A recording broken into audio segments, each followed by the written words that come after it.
الإمام محمد بن صالح العثيمين رحمه الله: لأهل البدع علامات منها أنهم يتعصبون لآرائهم فلا يرجعون إلى الحق وإن تبين لهم.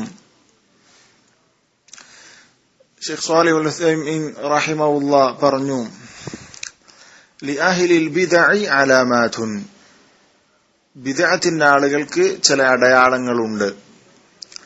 മിൻഹ, അതിൽപ്പെട്ടതാണ്, അന്നഹും യതഅസ്സബൂന ലിആറാഇഹിം, അവർ അവരുടെ അഭിപ്രായങ്ങളോട് പക്ഷം ചേരുന്നവരാണ്.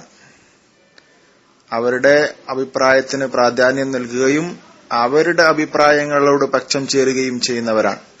ഫലാ യർജിഊന ഇലൽ ഹഖ് വഇൻ തബയ്യന ലഹും, സത്യം അവർക്ക് വ്യക്തമായാലും ബോധ്യപ്പെട്ടാലും ആ ഹഖിലേക്ക് അവർ മടങ്ങുകയില്ല, സത്യത്തിലേക്ക് അവർ മടങ്ങി ചെല്ലുകയില്ല. ബയ്യന ലഹും, ആ ഹഖ് അവർക്ക് ബോധ്യപ്പെട്ടാലും വ്യക്തമായാലും ആ ഹഖിലേക്ക് തിരിച്ചു വരാനോ അത് സ്വീകരിക്കാനോ അവർ തയ്യാറാവുകയില്ല.